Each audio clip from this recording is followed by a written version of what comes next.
नमस्कार दोस्तों। आज हमारे साथ है राहुल शर्मा जी, जो कि स्पोक्स पर्सन है भारतीय जनता पार्टी युवा मोर्चे से।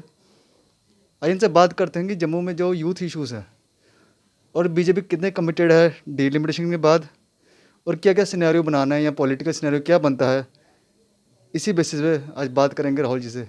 राहुल जी, स्वागत है आपका। नमस्कार। राहुल जी, डिलिमिटेशन रिपोर्ट है, इसको किस तरह देखते हैं? कि जो डिलिमिटेशन रिपोर्ट आई है, ये एक बहुत ही अच्छा स्टेप है जो कि जम्मू के साथ डिस्क्रिमिनेशन हो रही थी, जम्मू की सीट्स कम थी। इसको एक इक्वालिटी की राह की तरफ हम अगर ले जाके देखें तो ये बहुत अच्छा स्टेप है और पूरे जम्मू ने इसको वेलकम किया है।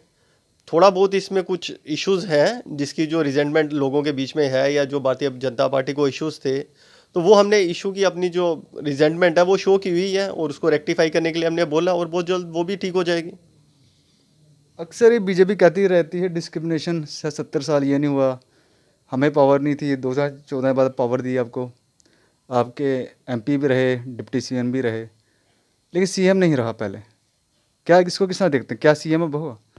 बिल्कुल, इस बार Bharatiya Janata party 50 plus seats लेके आएगी और पहली बार जम्मू कश्मीर में भारतीय जनता पार्टी का मुख्यमंत्री बनेगा और जम्मू कश्मीर को एक तरक्की की राह पे वो आगे लेके जाएगा। पहले क्यों नहीं बन सकता है जम्मू या बीजेपी का सीएम? देखो, ये आपको भी पता है, हमें भी पता है, जो Kashmir centric party political parties थी, उन्होंने सारी की सारी जो पावर्स थी अपने पास रखी थी। मैक्सिमम सीट शेयर वहाँ का था। जम्मू में एक बड़ा लिमिटेड सा सीट शेयर था और आस्ता आस्ता जो भारतीय जनता पार्टी है वो पूरे जम्मू कश्मीर में अपना जो है जो वर्चस्व है वो दिखा रही है और डीडीसी इलेक्शन में हमने वहाँ पे सीट भी निकाली है, कॉरपोरेशन में भी अच्छा परफॉर्म किया है और इस बार हम एमएलए की भी अच्छी खासी सीट कश्मीर से भी निकालेंगे और जम्मू से भी, और 50 प्लस दे के जम्मू कश्मीर में भारतीय जनता पार्टी की सरकार बनाएंगे। जैसे वो कह रहे हैं कश्मीर सेंटर की पावर वहाँ ज़्यादा एक साइड थी, ठीक है, सीट ज़्यादा थी वहाँ पे पहले। सीट्स तो ऑलरेडी श्रीनगर में ज़्यादा थी, जम्मू में कम थी, तो जिसका नुकसान जम्मू को उठाना पड़ता था, लेकिन आज के बाद ये चीज़ नहीं होगी।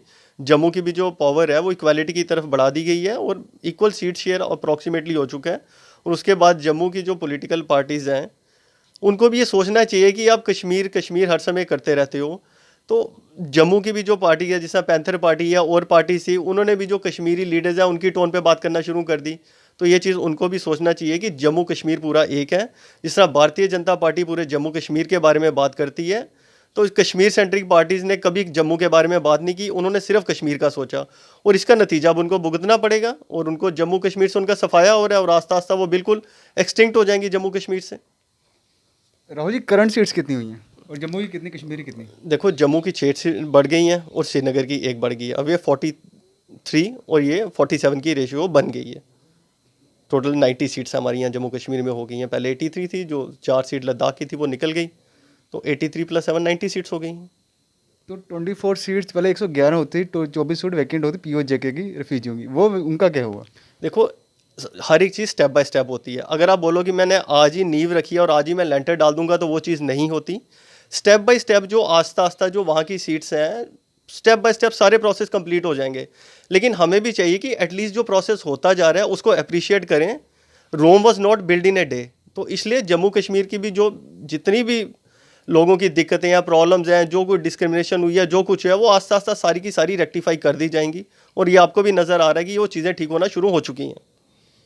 ये बीजेपी किस तरह नैरेटिव दे रहे लोगों को, सीट्स बढ़ी हैं, सीट्स पहले भी जम्मू की कम थी, अभी कम है, तो चेंज क्या हुआ?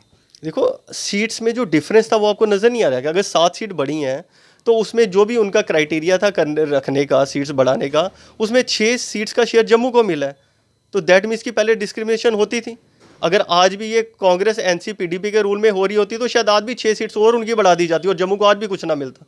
तो इसलिए हमें इस चीज़ को अप्रिशिएट करना चाहिए कि भारतीय जनता पार्टी ने एक बड़ा अच्छा स्टैंड लिया। जो भी यहाँ की कमीशन अपॉइंट हुई, उन्होंने एक अच्छे तरीके से इसको एनालाइज किया और प्रॉपर सीट शेयरिंग देके जम्मू की सीट्स बढ़ाई हैं और जो जम्मू की डिमांड थी और जो जम्मू का हक था, और वो जम्मू का हक जम्मू को मिला है। यूथ के इश्यूज़ की बात करें, 2-3 साल पहले भी इसी तरह हुआ था कि पोस्ट री एडवर्टाइज की गई, अब फिर से ऐसा हुआ है।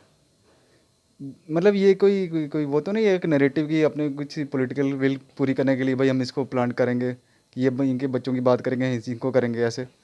देखो, जहाँ तक आपका ये नैरेटिव है कि किसी को प्लांट करेंगे, भारतीय जनता पार्टी के सरकार में आने के बाद जितनी फ्री एंड फेयर जो अपॉइंटमेंट्स जम्मू कश्मीर में हुई हैं, इतनी आज दिन तक कभी नहीं हुई। आज एक गरीब घर का बच्चा, इंटेलिजेंट बच्चा, उसकी जॉब लग रही है, जो पहले सोच नहीं सकता था एनसीपीडीपी कांग्रेस के रूल में कि हमारी भी कभी जॉब लगेगी। उधर पहले जो टैची लेके जाता था उसकी जॉब लग जाती थी, लेकिन आज जो ब्रिलियंट बच्चे हैं जो किताबों में अपना टाइम इन्वेस्ट करते हैं उनकी जॉब्स लग रही हैं और वो क्वालिफाई कर रहे हैं। अब जहाँ तक रही बात री एडवर्टाइज करने की, बेसिकली कोविड की वजह से बीच में जो 2 साल थे वो पूरे वर्ल्ड को पता है कि सबके खराब हुए। तो होता क्या कि जब 2 साल आपके इंटरव्यू कंडक्ट नहीं हुए तो उस 2 साल के बीच टेन्योर में कई और बच्चे थे जो उस पर्टिकुलर पोस्ट के लिए क्वालिफाई करते थे। आज अगर हम उनके इंटरव्यू कर देते तो आज उन्होंने दोबारा प्रोटेस्ट करना था, देखो जी हम भी इस क्राइटेरिया में फॉल करते हैं, आज इंटरव्यू हो रहे हैं, दोबारा कब पोस्ट निकलेंगी। तो जो गवर्नमेंट है या जो एलजी साहब है, जो एडमिनिस्ट्रेशन है, उनको हर एक बच्चे के बारे में सोचना पड़ता है, इसलिए वो दोबारा री एडवर्टाइज हो रही है ताकि जो बच्चे बच गए हैं जिन्होंने 2 साल में वो रिक्वायर्ड क्वालिफिकेशन अटेन कर ली है तो वो भी उस एलिजिबिलिटी क्राइटेरिया में फॉल करें। ये रीज़न है इसके लिए। लेकिन जो उस टाइम जो बच्चे 37 के वो जो फॉल कर जो उससे बाहर हो रहे हैं, यहाँ बाकी पोस्टिंग बात करें सिविल सर्विसेज की, उसके हमने 32 एज कर दिया। अब यूटी किसी ने मांगी थी, स्टेट रही नहीं, तो बच्चा ही क्यों सफ़र करे? देखो आपने शायद पढ़ा नहीं, थोड़े दिन पहले की नोटिफिकेशन आई है कि 1 टाइम एज रिलैक्सेशन सबको दी जाएगी। तो वो जिनका भी इस 2 ईयर में टेन्योर में नुकसान हुआ है उस सब की भरपाई कर दी जाएगी, जो 1 टाइम रिलैक्सेशन दी जाएगी, ताकि जितने भी शॉर्टफॉल कैंडिडेट्स हैं वो सब उस क्राइटेरिया में फॉल करें और वो अप्लाई कर सकें। तो इसलिए गवर्नमेंट भी तो इस चीज़ों का ध्यान रख रही है, और जहाँ पे हमें लगता है कि गलत हो रहा है बच्चों के इश्यूज़ के साथ कुछ, वहाँ भारतीय जनता पार्टी का हर एक कार्यकर्ता उन लोगों के साथ खड़ा है और हम टाइम टू टाइम अपनी जो रिजेंटमेंट है वो भी शो करते हैं और जो उनका इश्यूज़ है उसको भी रिजॉल्व करने की पूरी कोशिश करते हैं, और काफ़ी इश्यूज़ उनके रिजॉल्व हुए भी हैं, और स्टेप बाय स्टेप ये जो सारी चीज़ें हैं ठीक होती जा रही हैं। जैसे वो कह रहे हैं बच्चों के इशू रिजॉल्व करते हैं, लेकिन बात ये आती है बॉर्डर बटालियन, डेंटल, आप ही के लीडर्स ने कुछ प्रॉमिस की, आपसे मतलब लीडर से मिले भी हैं काफ़ी लोग, लेकिन कुछ सोल्यूशन मिल नहीं रहा, ऐसा क्यों? देखो जो पोस्ट एडवर्टाइज की गई थी वो सारी फिल कर ली गई हैं, उसके बाद वो दोबारा एडवर्टाइज करेंगे तो वैकेंसीज फिल होंगी ना, और उनसे कहा गया और विद इन फ्यू डेज या कुछ दिनों के अंदर ये दोबारा वैकेंसीज वहाँ पे निकाली जा रही हैं। अब ये भी तो सोचो 1300 प्लस बच्चों को एब्जॉर्ब भी तो किया गया है। अब जितनी नोटिफिकेशन थी, जितनी एक रिक्वायरमेंट थी, उस हिसाब से होता है। अब होता क्या कि पुराने टाइम में क्या था कि जो भी आया चल ठीक है उसको कंट्रेक्चुअल लगा दिया, सारा कर दिया, 500 रुपये, 1000, 1500 रुपये में महीना के ऊपर उनकी जॉब लगा दी जाती थी कंट्रैक्चुअल। और ये एक स्लो पॉइजन होता था जो बच्चों को दिया जाता है, ना कि वो 5 साल के बाद जॉब करने के लायक होते थे, ना छोड़ने के लायक होते थे, क्योंकि उनको लगता था कि शायद आज कंफर्म हो जाए, कल हो जाए। इसलिए अब जो पॉलिसीज़ आ रही हैं वो कंक्रीट पॉलिसीज़ आ रही हैं जिनको एब्जॉर्ब किया जा रहा है, एक प्रॉपर तरीके से एब्जॉर्ब किया जा रहा है, और जितनी नोटिफिकेशन निकाली थी उतने बच्चे एब्जॉर्ब भी हो गए हैं, और जो फ्रेश नोटिफिकेशन निकलेगी उसमें जो और शॉर्टफॉल है वो सारे फुलफिल किए जाएंगे। तो स्टेप बाय स्टेप ही होता है और एक प्रोसेस होता है हर एक चीज़ का, और उस प्रोसेस को फॉलो किया जा रहा है। इलेक्शंस कब तक हो सकती हैं, कोई ऐसा अपडेट? देखो इलेक्शन तो इलेक्शन कमीशन ही अनाउंस करेगी, वो तो उनको देखना है, बट अब जो एटमॉस्फेयर है वो कॉर्डियल होता जा रहा है, और मुझे लगता है कि जल्दी इलेक्शन कमीशन भी कुछ ना कुछ करके, जैसे ये डीलिमिटेशन वाला प्रोसेस कंप्लीट होता है, जो भी एक स्टिपुलेटेड टाइम है ऑब्जेक्शन फाइल करने का, तो उसके बाद इलेक्शन कमीशन डिसाइड करेगी कब लेना है। बाकी भारतीय जनता पार्टी का हर एक कार्यकर्ता तैयार है, हमारी तरफ से आप कल अनाउंस कर दो इलेक्शन, हम कल लड़ने के लिए तैयार हैं और लोगों की सेवा करने के लिए वापस आपको हाजिर नज़र आएंगे। राहुल जी, जो इस टाइम पे देखा जाए पॉलिटिकल विल है, वो यूथ को लेकर सीरियस क्यों नहीं है? अगर देखा जाए, अगर हम कोई ऐसा कोई मुद्दा नहीं है जो हमें सामने दिख नहीं रहा है। अगर आप एज की बात करें, ठीक है, केएस की एज ले लें, अकाउंट असिस्टेंट बच्चे लगे हैं, उनकी प्रोसेसिंग ही चल रही है, कंपाइलर के हैं, ठीक है, तो बाकी अभी सिविल सर्विस की पोस्टें आने वाली हैं, आप कह रहे हैं उसमें रिलैक्सेशन 1 टाइम, मतलब बच्चे ही क्यों सफ़र करें? मतलब ये 1 टाइम रिलैक्सेशन क्यों है? ये तो उनका हक है ना। अगर स्टेट थी 37 थी, बच्चों ने तो उन्होंने स्टेट मांगी नहीं, स्टेट तो सेंट्रल गवर्नमेंट ने दी है, तो आप लोगों के एज के लिए स्टैंड नहीं ले सकते कि 37 ही रहे, एज सिनेरियो सेम ही रहे? देखो मैंने आपको भी बोला कि स्टेप बाय स्टेप सारी चीज़ें हो रही हैं। अब जिस तरह 1 टाइम एज रिलैक्सेशन दे दी गई है उनको, ठीक है, जब तक वो कुछ नया प्रोसेस आता है या नए वो कुछ अनाउंसमेंट करते हैं या कुछ, तब तक तो उन बच्चों को टेम्प्रेरी रिलीफ मिल गई है।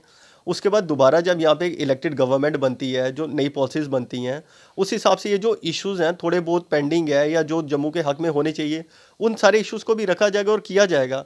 अब जहाँ तक आपने यूथ की बात की, यूथ के लिए काफ़ी कुछ सोचा जा रहा है। अभी 700 प्लॉट्स इंडस्ट्रियल एरिया में जो हैं वो अलॉट किए गए हैं, ठीक है, और उन प्लॉट्स के ऊपर 18 से लेके 40 ईयर्स तक जिनकी एज है उनको स्पेशल सब्सिडीज़ दी जाएंगी। उनको प्रोजेक्ट स्टार्ट करने में हेल्प की जाएंगी। और 700 प्लॉट्स आप छोटी बात नहीं समझ सकते, ये एक ह्यूज अमाउंट होती है। और अगर वो 700 इंडस्ट्रीज़ वहाँ पे सेटअप होती हैं जिसमें गवर्नमेंट पूरी आपको हेल्प दे रहा है, तो आप सोचो कितनी एम्प्लॉयमेंट जनरेट होगी। और चीज़ें हो रही हैं। आप ये भी देखो कि जैसे ही ये हमारा ये यूनियन टेरिटरी बनी, आर्टिकल 370 वगैरह रिमूव हुआ, उसके बाद ये कोरोना की इतनी मार लग गई पूरे इंडिया में, पूरे वर्ल्ड में। तो उससे क्या हुआ कि कितनी जो चीज़ें थी वो रुक गई और दोबारा रफ्तार में आने में चीज़ें टाइम लगता है।